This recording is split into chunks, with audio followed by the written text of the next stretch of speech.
Hi, I'm Jenny Connor, an early childhood educator from Tasmania, and I'm here with Carmel. Hello, I'm Carmel Richardson and I'm an early childhood educator from Canberra. Well, thank you, Carmel. You mentioned routines and a lot of the structure of the day. Some of it's flexible, but some of it's nicely predictable, and children like some aspects of that. Mm-hmm. Part of what I understand in your service is that there are big group times, small group planned times, and naturally a lot of individual and one-on-one and one-on-two. Can you talk about the structure of your learning program? Yep.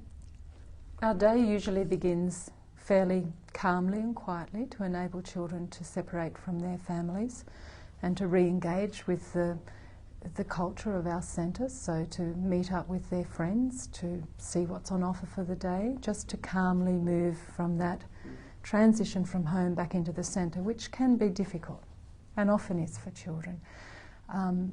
However, we make a big effort to make the environment inviting and warm and comfortable, and for children to understand that they're moving into an environment where there are people there who care about them. So they have a strong sense of belonging, if you want to use that term from our early years learning framework.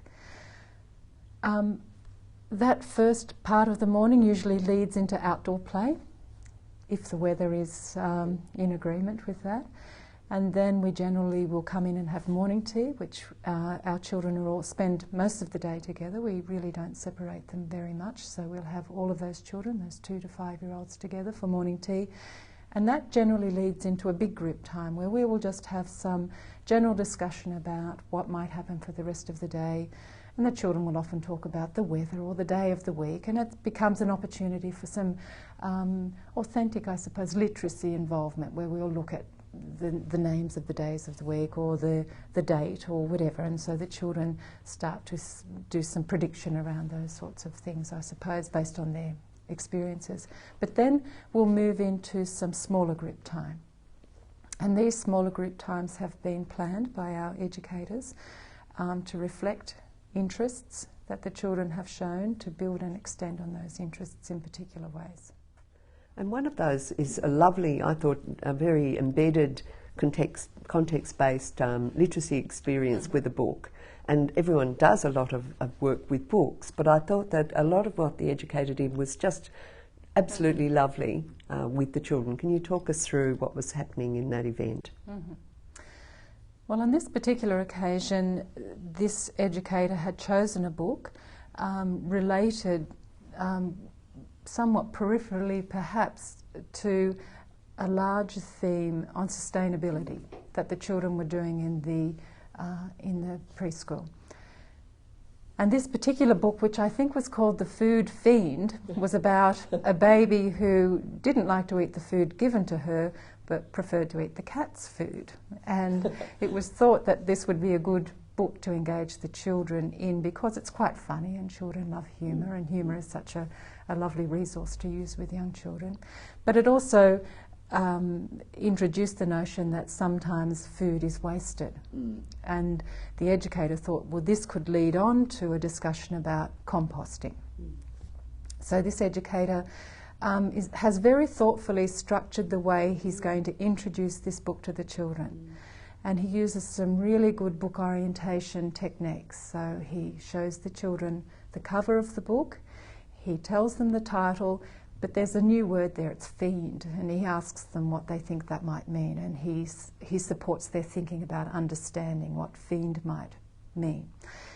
He then points to the author and illustrator's name, which is a fairly, it's a good way of introducing children to the concept that these books haven't just appeared, that someone has written them and illustrated them. And that helps them to thinking about their own abilities to author and illustrate texts. He then reads the story but stops at particular times to point out particular illustrations that support the text. And this is a really good literacy technique, of course, in early literacy, to support children to use a diverse array of cueing systems, if you like, to understand that written words actually convey meaning. The children make some comments during the reading of the story, and he picks up on those very thoughtfully and sensitively, and some of them are quite funny. There's a bit of a joke going on with them. And then at the end of this story, he draws on meaning from the text to inform the rest of his lessons. So he then begins a discussion about, well, what might happen with food that's wasted. To support the children in thinking further, he starts using a concept map. So he puts a piece of paper on the floor and starts writing down words.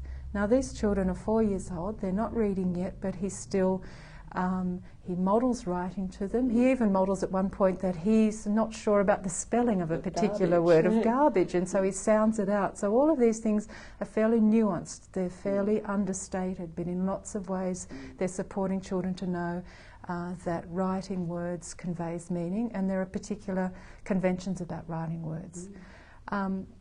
They construct this concept map, if you like, together. So he asks them for ideas and then he records their ideas. And I think in the recording of their ideas, the children have a sense that their ideas are worthwhile and valued. And then they continue to discuss the meaning of the text, and he's all the while taking them on a journey, moving towards the story, towards the desired outcome, which is to get to this notion of composting. Now along the way he's subverted a few times by the children themselves, who I think at one point start to have a discussion about a play date that might be occurring.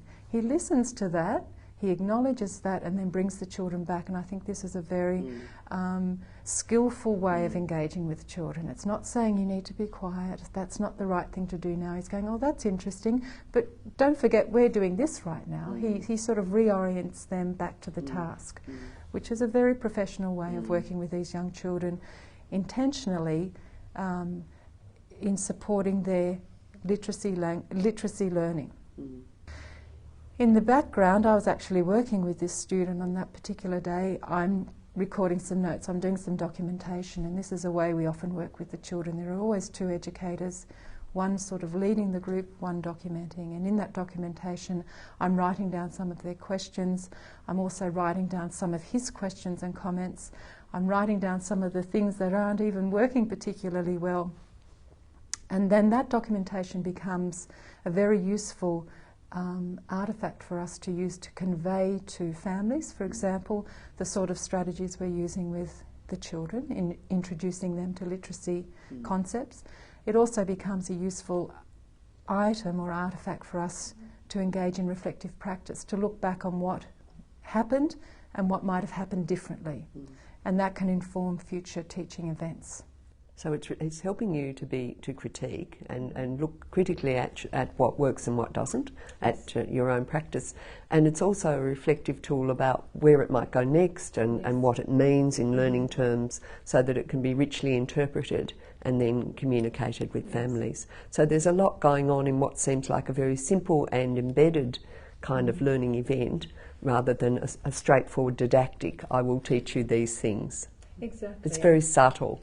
It's very subtle, and I think the fact that the literacy teaching is happening in a moment of deep engagement. Yes. The children are enjoying the story, they're enjoying the back and forth interactions they're having with the educator and with their friends, their peers, and at the same time, because of his skill, he's able to convey some very significant literacy knowledges and understandings to the children, which is much more, than, as you've just said, than didactically sitting down and saying, this is what we're going to... letters of the alphabet. Here are some letters of the alphabet, we're going to learn them, or we're going to trace them, or we're going to do anything else. But they learned a lot in that.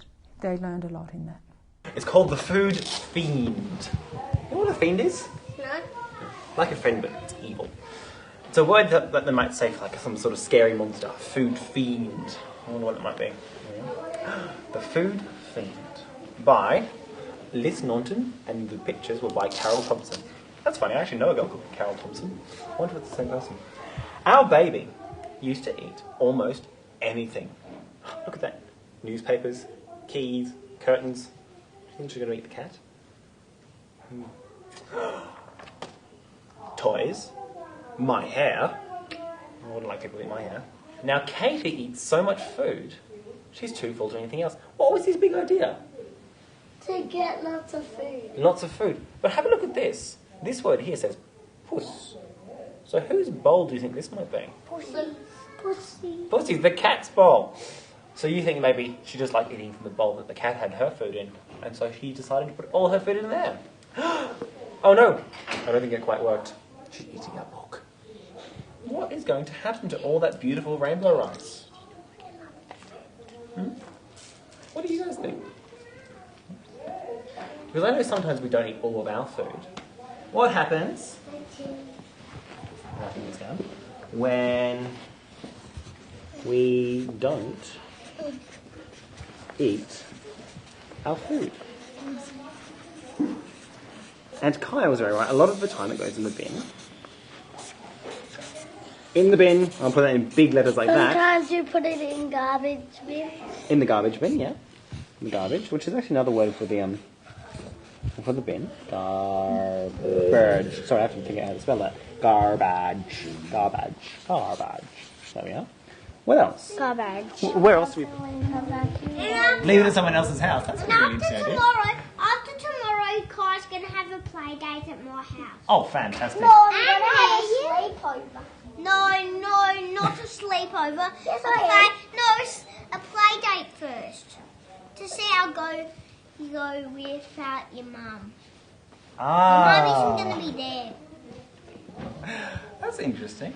Because I'll hear more about that later. What happens when it goes into the bin? After You put it in the garbage. in the garbage bin. Well, what happens to it then? And then the garbage truck takes it. Oh, a garbage truck takes it away. Okay. Well, I'll do this. I'm going to do a slightly different drawing on this one. This one's called a mind map, and we have lots of ideas. But this one is going to be about what happens next. So we put it in the bin, and then I'm going to do an arrow like this, and it goes like this. Next, the garbage truck comes. If you put the rubbish in the bin, and it goes in the garbage truck, and goes to the rubbish tip, what happens to it, Tom? there's that. It gets recycled. Well, actually it doesn't. Some of it. Some of it doesn't. When you get food there, you can't recycle it once it's been in the bin and the rubbish and it's all yucky and horrible. So nothing happens That's to just it. a little joke. Yeah, I know, but That's a little joke. it doesn't have to be a little joke. I've actually put recycling there because lots of other rubbish does get recycled, but a lot of food doesn't. It just goes into the tip and nothing happens to it. So I'm going to put a big word here that says nothing. Yeah, Just but sits it there and gets goes, yucky. crushed up. Yeah, it gets crushed up, but we can't use it again. It's not ice cream. It is just an empty box. And we knew that. We were just pretending. Yeah. But I was thinking, if we had this in the middle of our table and we had some sandwiches we hadn't finished, yeah. Can you see over in your bottom, please, Sam? So that Kai can see, right? If we had maybe some sandwiches we hadn't finished or some food that was a bit rotten that you could put in there. Yeah, maybe. And you put it in here. What could you do with it instead? Now, Flynn, do you want to tell me that idea you said again? If we had compost that turns into dirt that we use in our garden, what do we use our garden for? Food and flowers. Yeah. And soil. Yes, if we used our food that we didn't finish eating, made it into compost, and put it in our garden, and planted some more seeds to make some new food, wouldn't that be so much better than putting it in the bin, so it just goes into a rubbish tip somewhere and does nothing? Yes. Yeah. Do you think that at lunchtime we should put a little box like this on the table, and we should find a place to put our compost later on? Do you think if we could find our food rubbish into a box like this, we could actually make that for Adria's garden? Well, thank you, Carmel. It's been a wonderfully rich conversation, and we've been so fortunate to have your expertise, your experience and your knowledge, and I'm sure that it'll be valuable for all kinds of purposes.